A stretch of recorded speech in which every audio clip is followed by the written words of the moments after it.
Hello students, स्वागत है आप सभी का हरदा डिग्री कॉलेज की ऑफिशियल यूट्यूब चैनल पर। मैं Ajay Dikshit, assistant professor department of computer science Harda degree college. आज के इस वीडियो में हम लोग फैक्टोरियल ऑफ अ नंबर का प्रोग्राम किस तरह से बनाएंगे, उसका लॉजिक क्या है वो देखेंगे। इस प्रोग्राम को हम कई लैंग्वेजेस में बना सकते हैं। हम सी का यूज़ करके C++, जावा, पाइथन किसी में भी बना सकते हैं। इम्पॉर्टेंट बात यहाँ पर यह है कि हम उसके लॉजिक को समझें कि फैक्टोरियल का प्रोग्राम बनाने के पीछे लॉजिक क्या होगा और फिर उसको हम किसी भी लैंग्वेज में बना सकते हैं। ठीक है, सबसे पहले तो ये हमें ये क्लियर होना चाहिए कि फैक्टोरियल क्या होता है। जनरली फैक्टोरियल जो होता है उसको हम मैथ्स में इन नोटेशन से डिनोट करते हैं। इसको फैक्टोरियल बोलते हैं हम लोग, है ना। इसका मतलब क्या होता है, जैसे ये फैक्टोरियल 5 लिखा हुआ है, इसका मतलब ये हुआ कि 5 से लेके 1 तक बीच में जितनी भी संख्याएं आती हैं उन सब का प्रोडक्ट। ठीक है, जैसे अगर हम देखें तो फैक्टोरियल 5 कितना होगा, 120 होगा, तो इसको हम फैक्टोरियल बोलते हैं। आई होप आप लोगों को फैक्टोरियल का कंसेप्ट क्लियर होगा। फैक्टोरियल मतलब हम जिस नंबर का फैक्टोरियल निकाल रहे हैं उस नंबर से लेके 1 तक, या हम बोले 1 से लेके उस नंबर तक, दोनों तरह से हम बोल सकते हैं। बीच में जितनी भी संख्याएं आ रही हैं उन सब का जो प्रोडक्ट होगा, उनका गुणा करने पर जो हमको रिजल्ट मिलेगा वो उस नंबर का फैक्टोरियल कहलाएगा। जैसे फैक्टोरियल ऑफ 5 है तो फैक्टोरियल ऑफ 5 मतलब 5 और 1 के बीच में आने वाले डिजिट्स 5, 4, 3, 2, 1, उन सब का हमने प्रोडक्ट किया, मल्टीप्लिकेशन किया, तो हमको फाइनल आउटपुट मिला 120। तो फैक्टोरियल ऑफ 5 कितना होगा, 120 होगा। ठीक है, अब इसको हम प्रोग्राम के सहायता से देखते हैं। यहाँ पर इस प्रोग्राम को मैंने C++ के हेडर फाइल्स का यूज करके बनाया है। किसी भी लैंग्वेज में हम इस प्रोग्राम को बना सकते हैं, बस हमको इसका कंसेप्ट क्लियर होना चाहिए, इसका लॉजिक क्लियर होना चाहिए कि इस प्रोग्राम को हम किस तरह से बनाएंगे। तो आइए स्टार्ट करते हैं। ये हेडर फाइल्स हो गई है, ये हमारा मेन फंक्शन है या CLRSCR फंक्शन का यूज़ किया है मैंने, जो हमारे प्रोग्राम के आउटपुट को एक क्लियर स्क्रीन पे दिखाएगा। यहाँ पे कुछ वेरिएबल्स लिए हैं मैंने जिनका मैं प्रोग्राम में यूज़ करूँगा। 3 वेरिएबल लिए हैं, एक I, N और K। इनका क्या यूज़ है वो अभी हमको प्रोग्राम में आगे पता चलेगा। और एक जो वेरिएबल है K, उसको मैंने इनिशियलाइज किया है 1 से, मतलब उसको मैंने एक स्टार्टिंग वैल्यू दी है 1। ठीक है, यहाँ पे जो I है वो हमारा लूप काउंटर का काम करेगा। लूप काउंटर मतलब वो लूप को गिनने का काम करेगा कि लूप हमारा कितनी बार चला है। देखिए, इस वीडियो को देखने से पहले आपको फॉर लूप पता होना जरूरी है कि फॉर लूप किस तरह से काम करता है। तो I हमारा यहाँ लूप काउंटर हो गया जो लूप को काउंट करने का काम करेगा। N जो मैंने लिया है यहाँ पे वो हमारा उस नंबर को स्टोर करेगा जिसका हमको फैक्टोरियल निकालना है। तो स्टार्ट देखते हैं आगे। यहाँ पर मैंने एक स्क्रीन पर मैसेज दिखाया है Cout का यूज करके, इंटर अ नंबर, मतलब जब हम इस प्रोग्राम को रन करेंगे तो स्क्रीन पे हमारे सामने एक मैसेज आएगा, इंटर अ नंबर।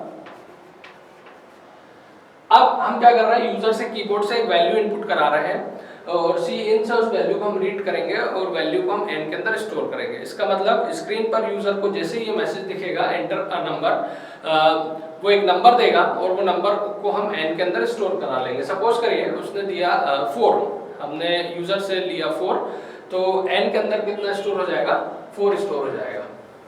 ठीक है, अब आगे देखते हैं। यहाँ पे मैंने फॉर लूप का यूज किया है। अब फॉर लूप किस तरह से काम करता है वो आपको पता होना चाहिए, और अगर नहीं पता है तो भी अगर आप अभी आगे देखेंगे ध्यान से तो आप क्लियर हो जाएगा। देखिए फॉर लूप किस तरह से काम करेगा। यहाँ हमने एक लूप काउंटर लिया है I, उसको इनिशियलाइज किया है 1 से। इसका मतलब ये है कि I को हमने एक स्टार्टिंग वैल्यू दी है 1। अब इस स्टार्टिंग वैल्यू को लेकर हम जाएंगे कंडीशन चेक करने के लिए। ठीक है, यहाँ मैंने कंडीशन दी है I <= n। इसका मतलब ये हुआ कि I की वैल्यू जब तक n के बराबर या छोटी रहेगी तब तक हमारे लूप के अंदर लिखे हुए स्टेटमेंट्स चलेंगे। अभी I की वैल्यू हमारी है 1 और n की वैल्यू है 4, तो 1 जो है वो 4 से छोटा है, ये कंडीशन हमारी ट्रू है, इसलिए हम लूप के अंदर एंट्री कर लेंगे। अब लूप के अंदर मैंने एक स्टेटमेंट लिखा है, यहाँ पे मैं क्या कर रहा हूँ, k × I, मतलब k की जो करंट वैल्यू है, इस असाइनमेंट ऑपरेटर के राइट साइड पे k की जो करंट वैल्यू है उसका मैं मल्टीप्लाई कर रहा हूँ I से, और जो हमारा रिजल्ट होगा उसको मैं वापस k के अंदर असाइन करूंगा, मतलब इस मल्टीप्लिकेशन के बाद जो रिजल्ट होगा उसको मैं पुनः असाइन कर रहा हूं k के अंदर। तो अभी देखते हैं हम हमारे k की वैल्यू कितनी है। k की वैल्यू है 1, k को हमने इनिशियलाइज कर दिया था 1 से, तो k की करंट वैल्यू कितनी है 1 और i की करंट वैल्यू कितनी है 1, है ना। तो 1 × 1 1 और वापस इस आंसर को मैं कहां असाइन कर रहा हूं k के अंदर, तो k के अंदर अभी 1 का 1 ही रहेगा, ठीक है। फिर यहाँ लूप एंड हो गया हमारा। अब लूप जैसे ही एंड होगा हम जाएंगे लूप की स्टार्टिंग पे, और लूप की स्टार्टिंग पे जाने के बाद i को इंक्रीज करेंगे बाय 1, मतलब i की वैल्यू 1 से बढ़ाएंगे। अभी i की वैल्यू 1 थी, अब i की वैल्यू कितनी हो जाएगी 2 हो जाएगी, ठीक है। अब इस i = 2 को लेकर, इस i = 2 नई वैल्यू को लेकर हम वापस कंडीशन चेक करने के लिए जाएंगे। अब i की वैल्यू 2 है, तो 2 < 4 है ना, कंडीशन ट्रू है। तो फिर अंदर आ गए। अब हम वापस क्या करेंगे कि k × i, ये स्टेटमेंट वापस रिपीट होगा। तो देखते हैं हम k की करंट वैल्यू कितनी है 1 और i की वैल्यू कितनी हो गई है 2, तो 1 × 2 मतलब 2। तो इस लाइन का रिजल्ट कितना है 2, जो हम असाइन कर देंगे k को, मतलब k की नई वैल्यू क्या हो जाएगी 2 हो जाएगी, ठीक है। फिर ऊपर गए, फिर लूप एंड हो गया और ऊपर चले गए और i को इंक्रीज करा। अब i हमारा कितना हो गया 3। अब इस i की नई वैल्यू 3 को लेकर हम कंडीशन चेक करने के लिए गए। अब i कितना हो गया हमारा 3, 3 4 से छोटा है, कंडीशन अभी भी ट्रू है, अंदर आ गए। फिर हम क्या कर रहे हैं k × i निकाल रहा है। k × i मतलब k की करंट वैल्यू कितनी है 2 हो चुकी थी पिछले राउंड में, और i की करंट वैल्यू कितनी है 3, तो 2 × 3 6। और इस रिजल्ट को हम वापस कहाँ स्टोर करेंगे k के अंदर, तो k के अंदर कितना आ गया 6। फिर लूप एंड हो रहा है, फिर ऊपर गए, फिर i को इंक्रीज करा। अब i कितना हो गया हमारा 4। ऊपर कंडीशन चेक करने के लिए गए, तो 4 4 से छोटा या बराबर है, लेस देन और इक्वल टू का यूज किया हमने। यहाँ पे लेस देन और इक्वल टू रिलेशनल ऑपरेटर का यूज किया, तो यहाँ या तो छोटा हो या बराबर हो, दोनों में से कोई एक चीज मैच होनी चाहिए। तो बराबर है, 4 = 4 है, कंडीशन ट्रू है, अंदर आ गए। फिर k × i कर देते हैं, ठीक है। k × i करेंगे तो 6 × 4 24, और वापस आंसर हमने कहाँ स्टोर कर दिया k के अंदर, मतलब k की वैल्यू कितनी हो गई 24 हो गई, ठीक है। अब इसके बाद ऊपर गए, i को इंक्रीज करा, i कितना हो गया 5। अब वापस ऊपर गए, अब कंडीशन चेक करेंगे तो 5 < 4, 5 4 से छोटा है क्या, नहीं है, कंडीशन हो गई फॉल्स। तो फॉल्स होने पर क्या होगा, हम यहाँ पे लूप से बाहर आ जाएंगे, मतलब लूप के बाहर वाले स्टेटमेंट पे आ जाएंगे, ठीक है।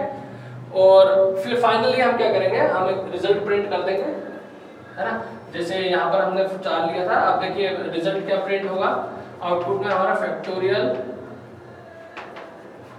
इज इक्वल टू, और k की वैल्यू, k की करंट वैल्यू कितनी है 24।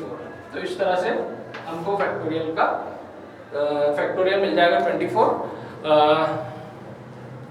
इसी के साथ ये प्रोग्राम हमारा यहाँ एंड होता है। अगर इस प्रोग्राम में आपको कोई डाउट हो तो आप लोग कमेंट करके पूछ सकते हैं। आई होप आप लोगों को ये प्रोग्राम समझ में आया होगा। Thank you.